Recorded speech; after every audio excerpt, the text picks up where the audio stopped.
I've made my way to Tanzania for an intense introduction to African big game hunting. Like a leaf-covered ground is not what I was expecting.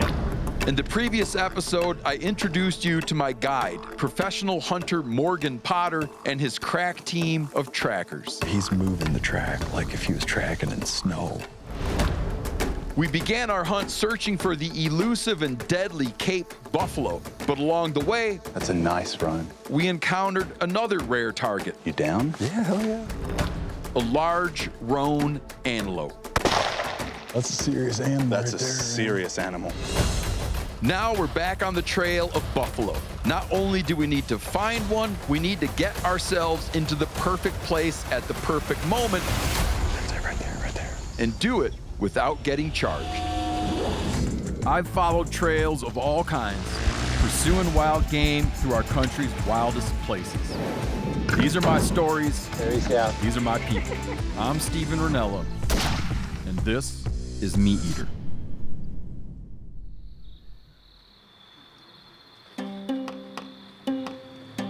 As night falls on the African bush, we're arriving back in camp fresh from an evening hunt. While searching for a Cape buffalo, we happened upon a roan antelope. The opportunity was too good to pass up. Now, my guide, Morgan Potter from Robin Hurt Safaris, is introducing me to the skinners as they prepare to skin and butcher my roan. So these are our expert skinners, Masawi and Godlove. These guys are serious professionals. This Is job, a distinct role. this is a very distinct role, and it's an expert role. But these guys really have to learn this role through a difficult and long apprenticeship, kind of building their way up to where they can do even the cats and the really So difficult. these guys do leopards. These guys do whatever, yeah. everything. Yeah. So tonight they'll get that hide stripped. That hide will be completely stripped, completely fleshed. Everything will be finished. Ears turned, nose turned. There might All be a little tonight? bit of, yeah, absolutely. Oh. Maybe a little bit going on in the morning, but everything will be salted down. Oh, so And when you then roll in, these guys got. Hours of work ahead of them. Yeah. 100%. Got it. But that's all part of the job. But yeah, the guts will come out once this hides off. That'll all be separated out. Obviously, a lot of edible components inside that cavity as well. Where do roans sit with the guys in terms of eating? I gather the buffalo very popular. Very popular, but Roan as well. Yeah, Roan and Sable is highly sought after meat. Surprisingly tender, even on these old bulls, and a really nice flavor as well. Ask them what their favorite skinning job is. I'm guessing it's got to be a big old cat. Really, eh? They love to do elephants and hippo. Oh, really? Yeah. You're kidding me. Yeah, they said the hide's really heavy, and it's, you got to use a car to get them in here and everything. Oh. Cats aren't a challenge. They've got that down, so they find that hippos and elephants are quite a challenge.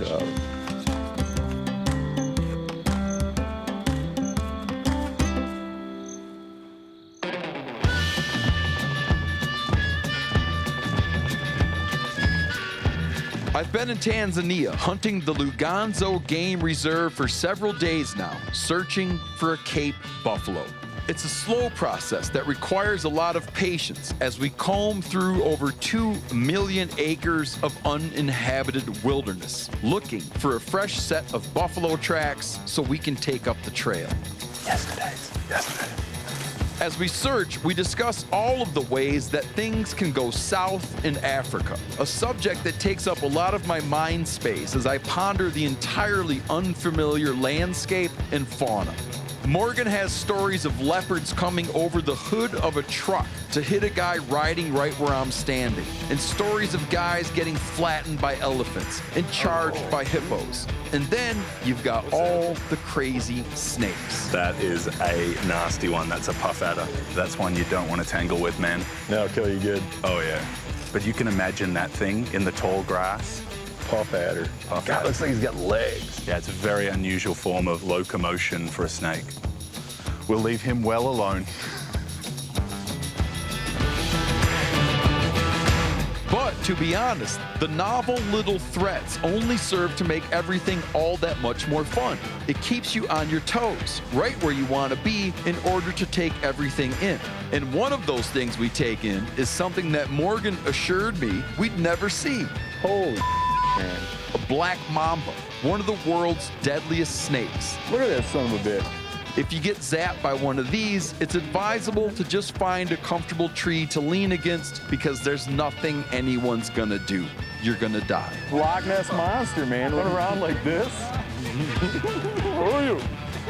Holy man. No ankle biting for that sucker, man. He'll get you right in the torso. Partially, it's the risk that drew me to this trip. Not that I thought I'd necessarily have a dangerous encounter, but I came prepared and willing, even excited to chance it. Getting nose to nose in thick vegetation with a Cape buffalo, something that could easily smash you, sounded pretty enticing. That looks better. Yeah, Leo. Yeah, that's from today. That's a good one. What's more, I'd come to see how respected and admired Cape buffalo are by the people who hunt them. They are elusive, cagey, hard to track, and smart. Morgan told me flat out that buffalo are his favorite thing to hunt. He loves the danger and the challenge. The trackers, same thing. Buffalo are their favorite. The writer, Thomas McIntyre, Cape buffalo. Ernest Hemingway loved Cape buffalo. My buddy Mark, Cape buffalo. My buddy Paul, you get the idea. That's the closest I've come to seeing a buffalo, yes. That's wet piss right there. They are an emblem of African big game hunting, and this is no small thing, they are a hugely popular food item. Perfect place for an old bull. Nice clean water, quiet, grass. So here's an animal that's deeply respected by people I respect. It can kill you in a few seconds, and it's good to eat. You bet I'm in. But first, of course, we gotta find one, and that can be a grind. Yeah. What's he thinking? He didn't climb up here, but he definitely drank water here. In all likelihood, he's gone back down this way to feed. So we just kind of keep going along until we can see. It certainly doesn't help that we have our crew along. Now, you'd be hard to find a more jovial and durable group of fellas, but they are not always the most silent walkers. Something Morgan's senior tracker, Eliamane, can't help but get annoyed by.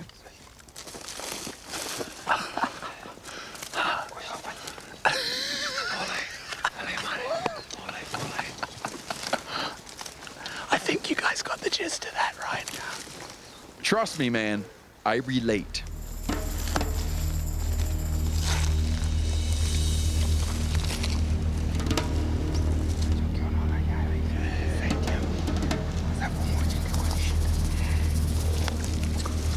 Looks like it's maybe 3 of them,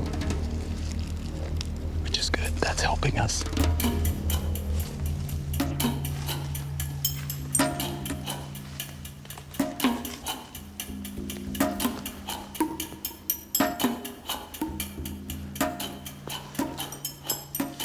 One in the chamber. Something's gonna happen here soon. Silly.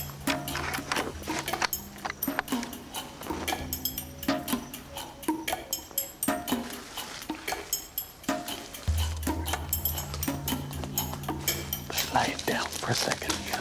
They're casting around looking for somewhere to spend the day.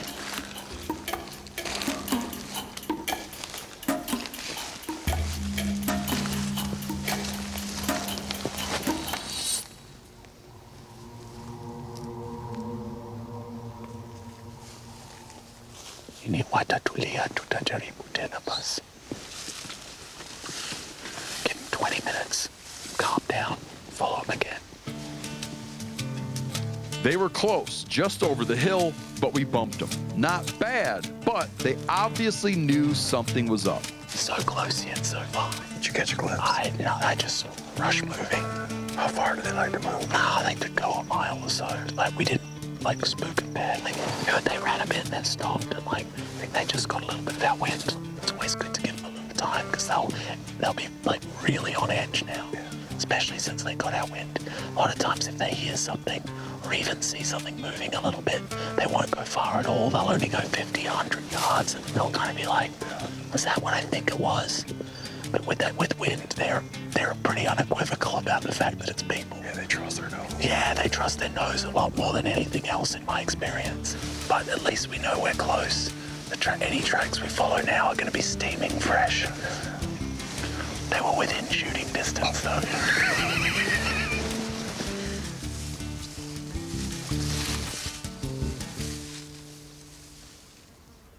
This episode is brought to you by Ram Trucks.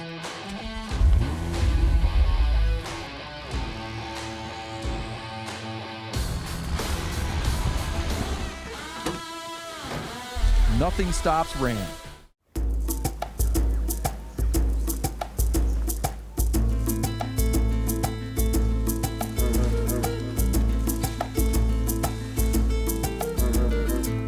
Despite the large expanses and anything-goes appearance, hunting in Tanzania is strictly regulated. If they can't get it sorted out, I might have to take over for the boys here while we track them across this rock. The goal is to ensure that the ecosystems are protected and the wildlife continues to thrive. The federal government owns nearly all of the wilderness and divides huntable areas into what are known as concessions. So we got our anti-poaching team rolling in here now. Outfitters like Robin Hood Safaris pay for exclusive hunting access to their concessions. In return, the outfitters agree to use the revenue generated from hunting to manage wildlife populations and protect resources. African hunting and what we do isn't some kind of relic or holdover from colonialism that no one's gotten around to abolishing yet. It's been rewritten, reviewed, rethought by the elected majority government, and they've decided to pursue it because it brings value to these areas, it helps them achieve their national goals, and it helps communities and serves their interests. And funds wildlife. 100%, yeah, funds wildlife conservation, which is a major national priority. They build and maintain roads, work with biologists who assess game populations, and even field the anti-poaching teams who patrol the area. A lot of the guys are youth from the village, and a lot of those guys are ex-poachers. Oh, is that right? Yeah. Americans are usually aware of the unsustainable poaching of elephant ivory and rhino horn, but there's also a problem here with the bushmeat trade, where hunters illegally kill hippos and giraffes and Cape buffalo in order to sell the meat in markets. Ironically, the bushmeat trade is how some of our trackers have gotten to be so good at what they do. Both Eliamane and Selemane, our two senior trackers, were caught poaching when they were young. They hunted using poisoned arrows and cable snares. As is often the case, they were given a choice: go to jail or else actually get paid to do what they love. Not the toughest choice in the world. You know, it's tempting for people to think that anti-poaching is a way of stopping native hunting. And the reality is very different. Native hunting's alive and well with our team. And a lot of these guys that are on anti-poaching have the opportunity to come up through the ranks. And if they show aptitude, they could become trackers, they become skinners, even drivers and stuff like that. So it's a career path for these guys. Yeah, I got it. Now they're able to recruit and train their own successors, extending the same choice to some of the young poachers they apprehend.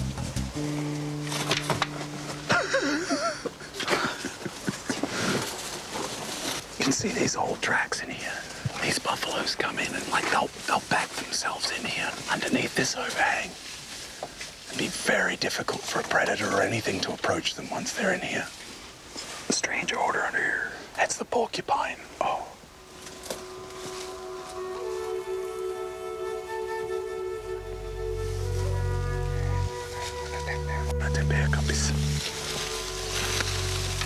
They're back to walking again now.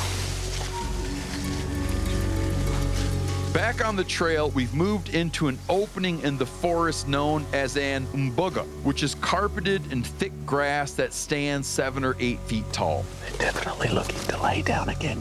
You see them sort of like casting back and forth like that. How are you supposed to kill him in the With difficulty.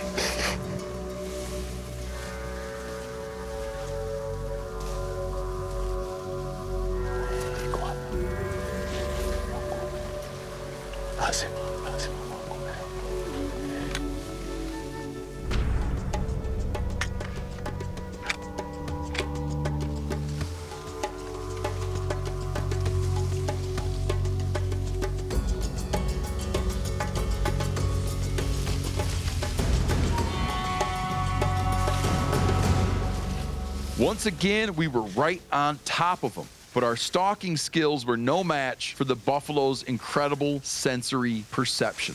Close, man. Yeah, it's just too damn big. Like real close. Like 25 yards. Could hear him walking. I saw a glimpse of one's back, but couldn't see horns or anything. I heard him walk across in front of them. They didn't get our wind, but they heard us, and they were suspicious. God, that was close. This time, though, they didn't retreat quite as far. Kimbiao, Temetu, Ansuri, Sawakapisa. They never ran. They're just walking. So they're gonna want to lay down again. We're still in the game here. There's no bare ground, and there's no green grass. What are the best indicators they're looking for?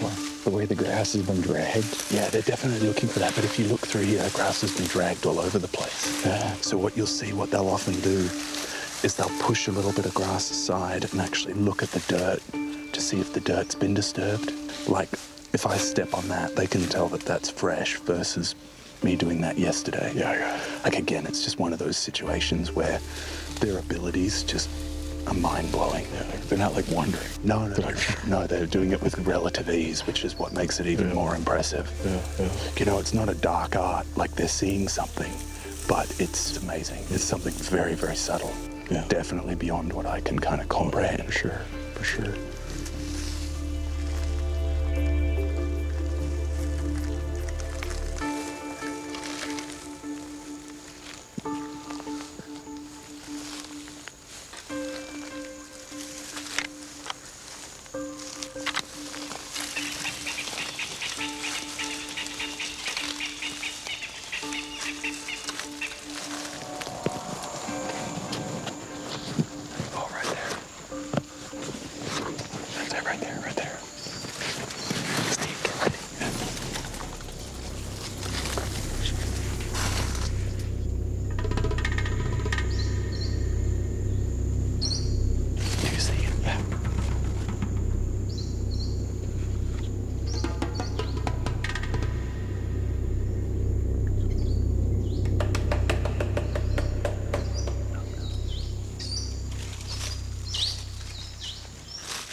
See his head. Yeah, I mean frontal on.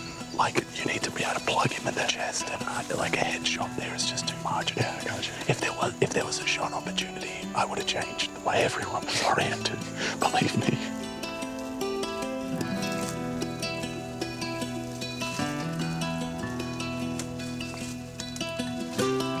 It's probably not worth following them much more. Yeah. Like I said, 3 times bumping them like that, and the last one was pretty unequivocal. Yeah. I don't think they were under any illusion as to what was going on that last one. No, made eye contact. Yeah. That's one of the main things that drew me to doing this, is like getting in handshake and distance. Oh, yeah? With something that can just, boom, kill you if he wants to. Oh, absolutely. Well, I'm happy you got to lay eyes on one. Oh, I was going to bring that up because I don't want to kill the first one I see. No, for sure, yeah. I mean, if you have to do it, you have to do it, but it's cool to mix it up with them a little bit first. Oh, yeah, but just that head and the horns. Today's great, man. We got a lot of close calls. We got some action, yeah.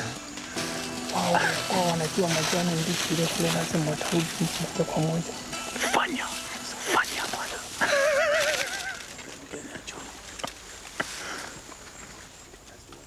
They made a very persuasive argument. But I am allowing this on one condition, and that's that you do the fire lighting. We're going that way.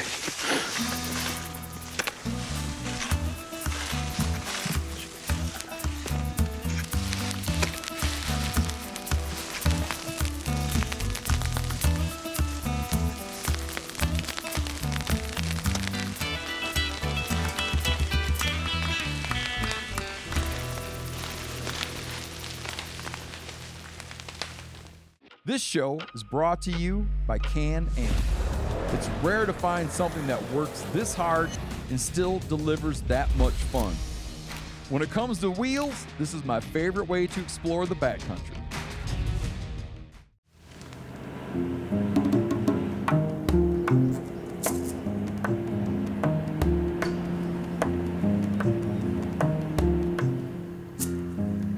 So the Fusser water bucks.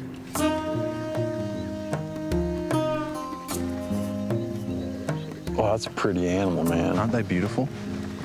Young male. Big males, kind of about the size of a cow elk. Oh, they're gorgeous. They are Two gorgeous. males. Hey, look at the hair on that thing. Yeah, they've got a real beautiful face. Yeah, those are pretty creatures. Yeah, really pretty. That was the best look we've gotten at one of those. Yeah. Like I was saying, while we're looking for buffalo, we're always looking for other game as well. He's a nice one. He's got some growing to do, but he'll be a nice buck in the next few years. One thing we've been seeing that I'm getting pretty excited about is a species of antelope called Sable. We've already encountered two, what to me were huge-looking bulls that I would have been very happy with, but Morgan vetoed both of them.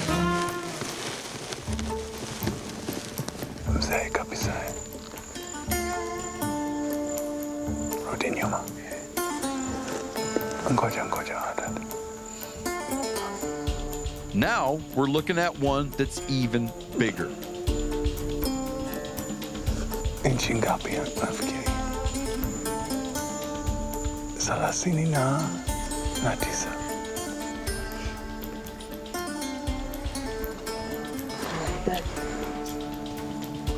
He's really pretty. And yet Morgan still gives me the thumbs down. I think we can do better than that. I mean, it's a mature bull. That's the oldest one we've seen. Like, that's how that shape. See how those horns start to lay back a bit like that? Yeah. I mean, I wouldn't say no to it on the last day, but I'm inclined to be more selective. Yeah. The trackers seem to be in disagreement. And even Cha-Cha, our game ranger, is bewildered.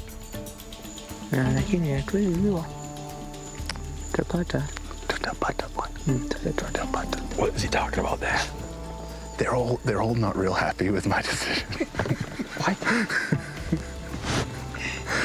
But listen, man, that's why I'm here. These guys are unhappy. That's why I'm here. You gotta like have a little To be a no man?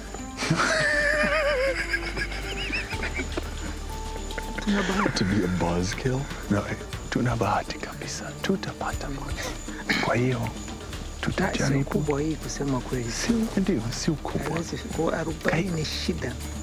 He's lecturing me on the difficulties of finding Sable over 40 inches, of which he has a good point, but they're more common here than he's willing to admit. And I'm basically telling we him just made a gigantic mistake. no, he doesn't think that. No, he thinks we probably should have shot it, but I disagree.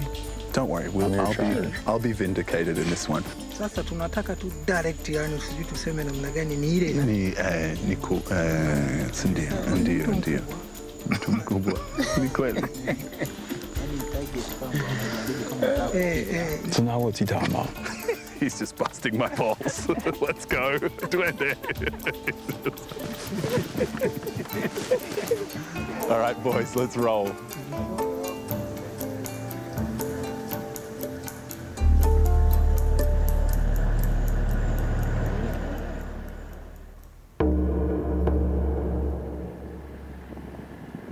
Late in the day, we're picking our way back toward camp when suddenly,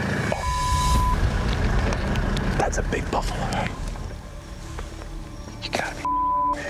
all of those failed stalks on what seemed to be ghosts, and here's a mature bull spotted right from the truck. You can't shoot from or near a vehicle in Tanzania, but the bull doesn't even give us a chance anyway. He's moving away.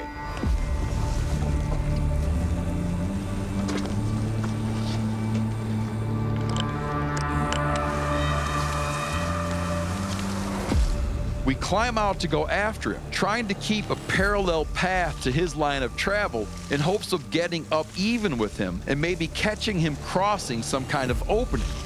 We go and go, even trying to cut across his line of travel to pick up his trail.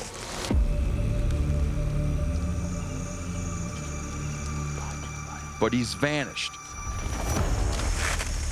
Damn it. What happened? I guess he just ran. Do you think so?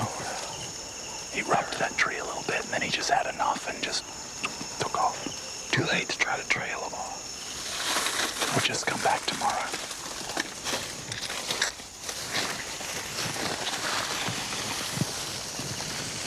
I thought he was just going to hang around in here when he was like rubbing on that tree.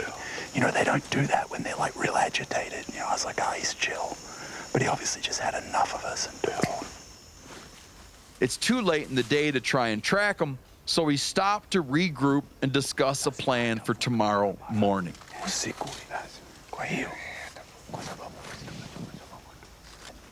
And then we hear a twig snap. We couldn't believe it. Just as we thought we lost him, turns out we were paralleling him the whole time. The bull was just 75 yards off to our left, totally concealed in the tall grass. You see his chin? Yeah, I got his chin. Go below that about 8 inches and turn to the left. Yep.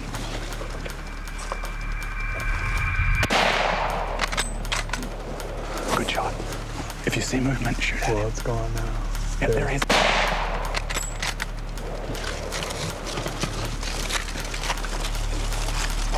He might be down. Yeah, watch out, watch out. Here. Yep, give him another one. I'm waiting to see him. Yeah, just wait. Oh, I see him. Good. Good shot. He's kicking. Yeah, he's down, he's down. He's down. He's on his side. He's toast. Just give him a minute.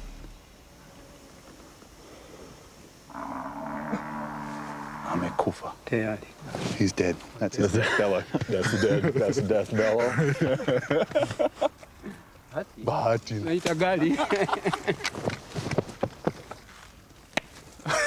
You know, it's so crazy, man. I heard a noise and I saw everybody look. And then I felt like I was like, oh, it must be nothing because no one else is like paying attention. And also I was like, oh, there he is. It's like the guys were saying, with the fire over that way, basically water over here, and this freshly burned section, they're like, he's going to just stay by the road all night. You know, worst case, we come back and we'll find him in the morning, but... That's a beautiful buffalo, too. Excellent, excellent bull.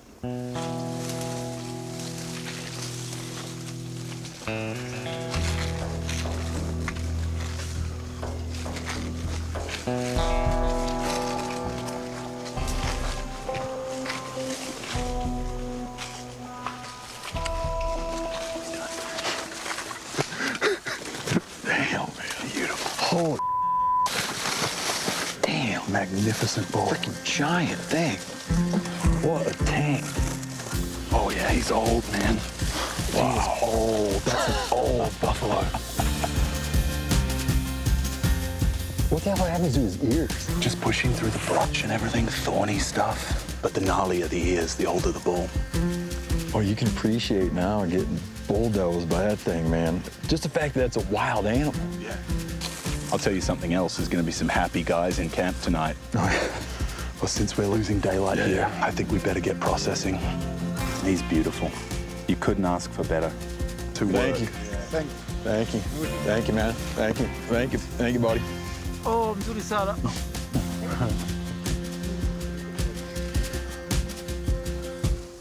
Wow.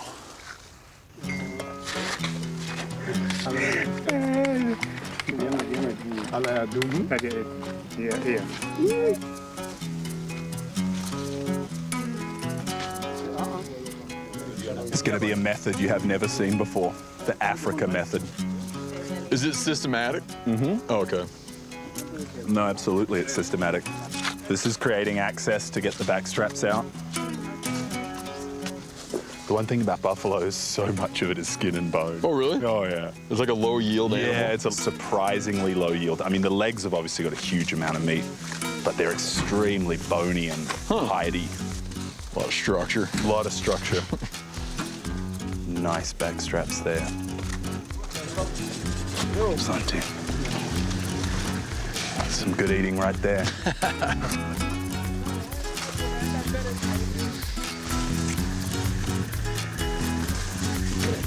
That's pro move right there, man.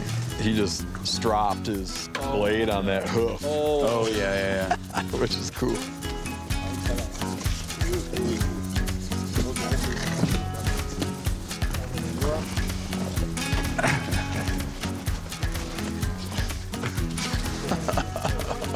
It is no joke how heavy they are, huh? Yeah, that's heavy. So you guys gonna cut it like literally in quarters? Yeah, just in half. Halves, okay. Load 2 halves.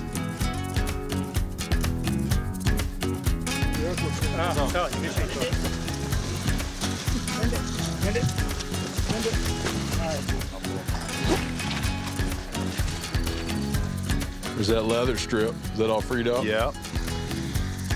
Oh, yeah. It's a hell of a belt. The healthy heart. Good sized heart. Yeah. They like liver? They love the liver. Yeah. Yep, liver's real popular. All those intestines will be used. The only thing I've never seen get eaten here is lungs. So he's just piecing up the rumen.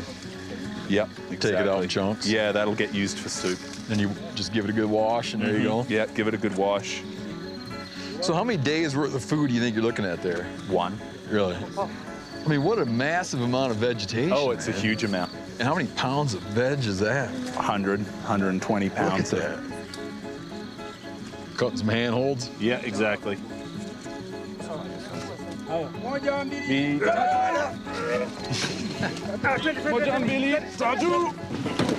I got it.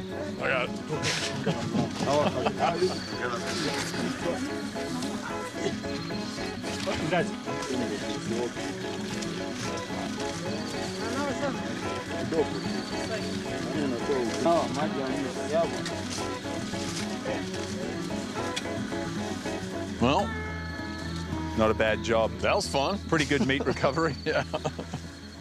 Good job. Yeah, good job.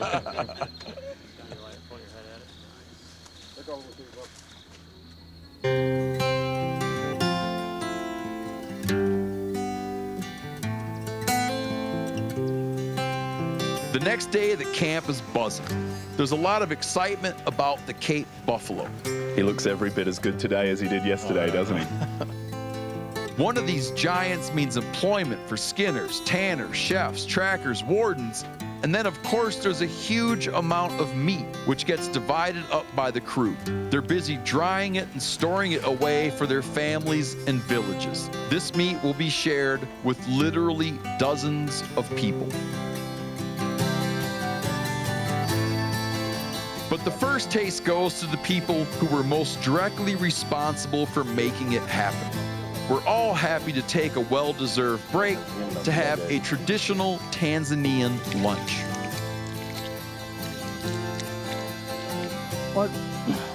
Welcome.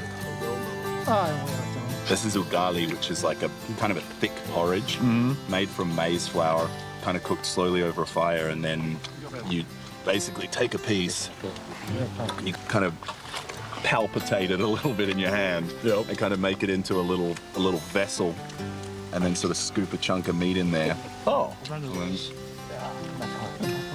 So that's why the hand washing is enforced. Absolutely, yeah.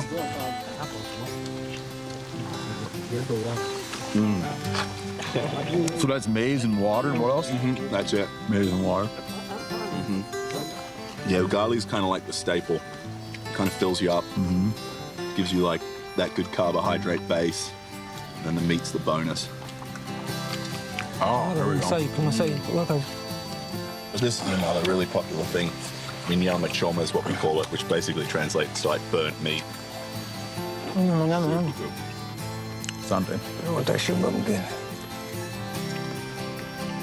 I like the burnt meat. These kind of meals are super important for the guys. When I'm here by myself, I'll often come and have this food with them, but it's also important that they get time to just chill out, get a break from me as well. Yeah. I got it.